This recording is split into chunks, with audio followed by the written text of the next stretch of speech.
Sir, একটা বিষয় যে একদিকে আমরা আলু নিয়ে তো আপনি কথা বললেন, কিন্তু এর মধ্যে দেশে নির্বাচনের শিডিউল ঘোষণা করা হয়ে গেছে। আপনি জানেন যে 5 আগস্টের যে ঘটনা, তারপরে থানাগুলো লুট হয়েছে, এখনো অনেক অস্ত্র উদ্ধার হয়নি। এই অবস্থাতে বাংলাদেশে যে এবং সব থানাগুলো ফুল ফাংশন না, সেই ক্ষেত্রে নির্বাচনে আমি এইটার বলবো না, আমি এখন বলবো যে দেখেন যে পেঁয়াজের যে দামটা, একদিনে পেঁয়াজের দাম 35 টাকা বেড়ে গেল। এটা কিভাবে সম্ভব?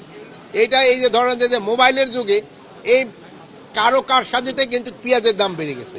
এই জন্য আমাদের এবার হয়তো পেঁয়াজ অত আমদানি করার প্রয়োজনও হতো না। কৃষকরা কিন্তু একটা ভালো পেঁয়াজ উৎপাদন করছে, তারপরে আমাদের আমদানির অনুমতি দেওয়া হচ্ছে। আপনারা এইগুলি দিকে খেয়াল রাখতে হবে।